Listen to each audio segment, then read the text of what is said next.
বাংলাদেশে কিছুদিন আগেই রিয়েলমি লঞ্চ করেছে তাদের C12 ফোনটি। আজকে আমরা পুরো ভিডিওটা জুড়েই আলোচনা করব এই ফোনটি সম্পর্কে। ভিডিওটিতে আমি আপনাদের সঙ্গে শেয়ার করতে যাচ্ছি এই ফোনের ফিচার এবং কিছু ভালো দিক এবং খারাপ দিক সম্পর্কে। আর এগুলো সব কিছু শোনার পর আপনি বিবেচনা করবেন যে আপনি এই ফোনটি কিনবেন কি কিনবেন না। তাহলে চলুন শুরু করা যাক। প্রথমেই আসা যাক ডিসপ্লেতে। ডিসপ্লে হিসেবে ব্যবহার করা হয়েছে 6.5 ইঞ্চি মিড রো ফুল স্ক্রিন, যেখানে যে কোনো হাই রেজলিউশনের ভিডিও আপনি খুব সহজেই ভালোভাবে দেখতে পারবেন।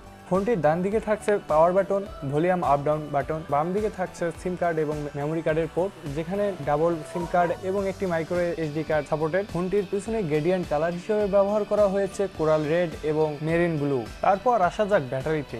রিয়েলমি তাদের এই ফোনটিতে সবচেয়ে বড় চমক দেখিয়েছে তাদের ব্যাটারিতে। এই ফোনটিতে তারা ব্যবহার করেছে 6000 mAh মেগা ব্যাটারি। তাই এই ফোনের চার্জ নিয়ে টেনশন করার কোনো প্রশ্নই আসে না। আপনি এই ফোনটি নর্মালি ইউজ করলে কমপক্ষে 3 থেকে 4 দিন ব্যবহার করতে পারবেন। আর যদি হার্ডলি ব্যবহার করতে চান বা গেম খেলতে চান তাহলে 1.5 থেকে 2 দিন অনায়াসে ইউজ করতে পারবেন। পিছনে থাকছে ট্রিপল ক্যামেরা, যার একটি 13 মেগাপিক্সেল, একটি 2 মেগাপিক্সেল এবং আরেকটি 2 মেগাপিক্সেল ক্যামেরা। আর ভিডিও রেজুলেশন 1080, সেক্ষেত্রে হাই রেজুলেশন পাচ্ছেন। এদিকে সেলফি ক্যামেরা হিসেবে ব্যবহার করা হয়েছে 5 মেগাপিক্সেলের ক্যামেরা, এখানেও ভিডিও হিসেবে হাই রেজুলেশন পাচ্ছেন 1080 পিক্সেল।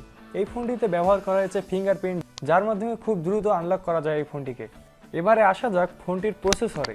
এই ফোনটিতে প্রসেসর হিসেবে ব্যবহার করা হয়েছে Helio G35 gaming processor, 120nm octa core, A53 up to 2.3 GHz। So processor সম্পর্কে বলার মতো আর কিছুই নেই, বোঝাই যাচ্ছে প্রসেসরটি কেমন হবে। আর আপনারা যারা গেম খেলতে ভালোবাসেন তাদের উদ্দেশ্যে বলতে যাচ্ছি, আপনারা খুব ভালোভাবে গেম কন্টিনিউ করতে পারবেন। তবে আমি সাজেস্ট করব আপনারা পাবজি খুব বেশি খেলবেন না, কারণ বোঝাই যাচ্ছে এত কম প্রাইজের মধ্যে যদি পাবজি বেশি পরিমাণ খেলা যায় তাহলে ফোনটির কি হাল হতে পারে সেটা আপনারাই বুঝতে পারবেন। তাহলে চলুন জেনে এই ফোনটির কিছু ভালো দিক সম্পর্কে। এই ফোনটিতে সবচেয়ে ভালো দিক হচ্ছে এই ফোনটিতে ব্যবহার করা হয়েছে 6000 mAh ব্যাটারি।